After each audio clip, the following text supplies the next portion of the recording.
नमस्कार। स्वागत है आपका विकास जाजिम शो में। आज हम करंट अफेयर्स के एक महत्वपूर्ण विषय को बहुत आसान भाषा में समझने जा रहे हैं। पहली खबर से शुरू करते हैं। बिल्कुल। पहला विषय है राष्ट्रपति श्रीमती द्रौपदी मुर्मू का राजस्थान दौरा। अच्छा, तो राष्ट्रपति जी राजस्थान में थीं। प्रमुख स्थल कौन सा बताया गया है? इसमें प्रमुख स्थल का जिक्र है नीदर, जो सीकर रोड जयपुर में है। नीदर। और वहाँ मुख्य घटनाक्रम क्या था? राष्ट्रपति श्रीमती द्रौपदी मुर्मू ने 1008 कुंडिया हनुमान महायज्ञ एवं श्री राम कथा में भाग लिया। अच्छा, एक बड़ा धार्मिक आयोजन था ये।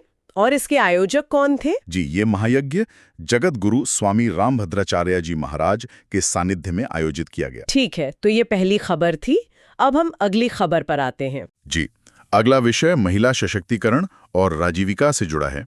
इसमें बजट पूर्व संवाद के कुछ प्रमुख आंकड़े दिए गए हैं। महिला सशक्तिकरण, ठीक है। तो इसमें सबसे पहले किस योजना की बात है? सबसे पहले है लखपति दीदी योजना। लखपति दीदी योजना। इसके आंकड़े क्या कहते हैं? इसके अनुसार राजस्थान में अब तक कुल 13 लाख महिलाएं लखपति दीदी बन चुकी हैं। 13 लाख, ये एक बहुत बड़ा आंकड़ा है। और ये सब स्वयं सहायता समूहों के माध्यम से होता है ना? जी बिल्कुल। स्वयं सहायता समूह यानी SHG। प्रदेश के 51 लाख ग्रामीण परिवार स्वयं सहायता समूहों से जुड़े हैं। 51 लाख परिवार। और कुल कितने समूह सक्रिय हैं? राज्य में 4 लाख से अधिक स्वयं सहायता समूह सक्रिय रूप से संचालित हैं। 4 लाख से भी ज्यादा। इसका मतलब है कि ये नेटवर्क काफी गहरा है। और इसका संगठनात्मक ढांचा कैसा है? इसके संगठनात्मक ढांचे में 32,000 ग्राम संगठन कार्यरत हैं। 32,000 ग्राम संगठन। और इसके ऊपर? और 1,000 से अधिक क्लस्टर लेवल फेडरेशन यानी CLF कार्यरत हैं। तो ये एक पूरा पिरामिड जैसा स्ट्रक्चर है। अब बात करते हैं वित्तीय और सामाजिक सुरक्षा की। वित्तीय सहायता के लिए राजीविका के माध्यम से स्वयं सहायता समूहों को 2,000 करोड़ रुपए से अधिक की राशि प्रदान की गई है। 2,000 करोड़ रुपए, ये एक बड़ी राशि है। और पशुपालक महिलाओं के लिए भी कुछ खास है? हाँ, पशुपालक महिलाओं को दुग्ध संकलन पर 5 रुपए प्रति लीटर का अतिरिक्त अनुदान दिया जा रहा है। अच्छा, 5 रुपए प्रति लीटर का अतिरिक्त अनुदान। ये तो हुई आर्थिक सुरक्षा। महिला सुरक्षा के बारे में क्या बताया गया है? महिला सुरक्षा के लिए 500 कालिका पेट्रोलिंग यूनिट का गठन किया गया है। 500 कालिका पेट्रोलिंग यूनिट, बहुत बढ़िया। अब हम अगली खबर पर आते हैं। जी, अगला विषय है प्रमुख लोक कल्याणकारी योजनाएं, मतलब जिनमें नवीन वित्तीय संशोधन हुए हैं। ठीक है, तो सबसे पहली योजना कौन सी है? किशोरी प्रोत्साहन योजना। किशोरी प्रोत्साहन योजना। इसमें क्या बदलाव हुआ है? इस योजना के तहत देय प्रोत्साहन राशि 1 लाख रुपए से बढ़ाकर 2 लाख रुपए कर दी गई है। मतलब राशि को सीधा दोगुना कर दिया गया है। अगली योजना? अगली है प्रधानमंत्री मातृ वंदना योजना। प्रधानमंत्री मातृ वंदना योजना। इसमें राशि कितनी बढ़ाई गई है? इस योजना की राशि 5,000 रुपए से बढ़ाकर 6,500 रुपए की गई है। 5,000 से 6,500 रुपए। और अब तक कितने लोगों को लाभ मिला है? अब तक 10.53 लाख महिलाओं को लाभ मिला है। 10.53 लाख। और कुल कितना भुगतान हुआ है? कुल 5331 करोड़ रुपए का भुगतान किया जा चुका है। ठीक है। और कोई योजना है? जी, एक और है माँ वाउचर योजना। माँ वाउचर योजना, ये किस बारे में है?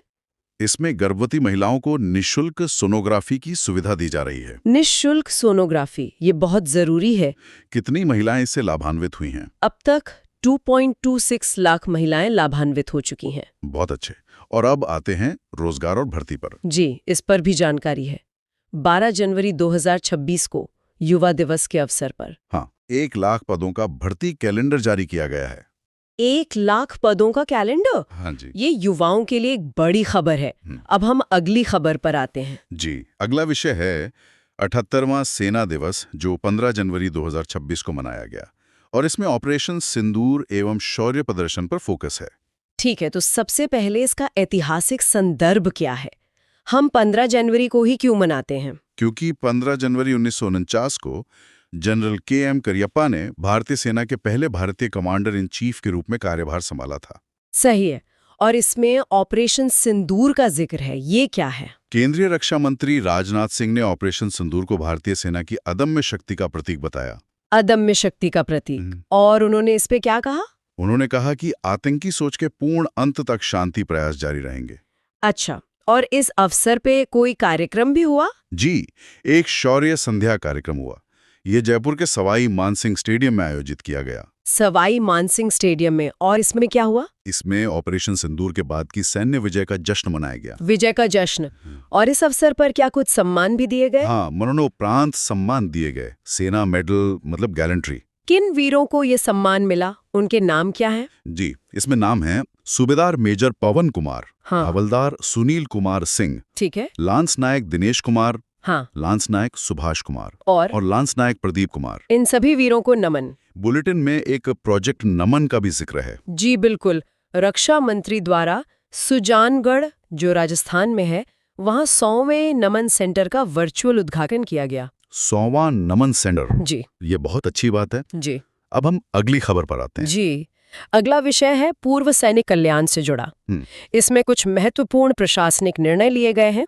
पूर्व सैनिक कल्याण। जी। इसमें सबसे पहला निर्णय क्या है? सबसे पहला है पेंशन वृद्धि। पेंशन वृद्धि। जी। किन के लिए? द्वितीय विश्व युद्ध के नॉन पेंशनर पूर्व सैनिकों की मासिक पेंशन 10,000 रुपए से बढ़ाकर 15,000 रुपए कर दी गई है। 10,000 से 15,000 रुपए, ये एक बहुत बड़ा सम्मान है। इसके अलावा और क्या कदम उठाए गए हैं? भूमि आवंटन किया गया है। बीकानेर जिले में शहीदों के आश्रितों को 750 बीघा भूमि का आवंटन किया गया है। 750 बीघा भूमि, ये तो बहुत बड़ी मदद है। और प्रशासनिक स्तर पर क्या हुआ है? प्रशासनिक विस्तार भी हुआ है। नए जिला सैनिक कल्याण कार्यालय स्थापित किए गए हैं। अच्छा, कहाँ-कहाँ? ब्यावर, खेड़थल तिजारा और फलोदी में। ठीक है, ताकि सैनिकों को ज्यादा दूर न जाना पड़े। उनकी समस्याओं के निस्तारण के लिए क्या किया गया? समस्या निस्तारण के लिए पूर्व सैनिकों की समस्याओं के समाधान हेतु जिला स्तर पर कुल 418 समाधान शिविर आयोजित किए गए हैं। 418 समाधान शिविर, मतलब प्रशासन खुद उन तक पहुंच रहा है। और अंत में शिक्षा क्षेत्र में भी एक सम्मान की बात कही गई है। जी, वीर बलिदानियों की स्मृति में प्रदेश के 43 विद्यालयों का नामकरण उनके नाम पर किया गया है। 43 विद्यालयों का नामकरण शहीदों के नाम पर।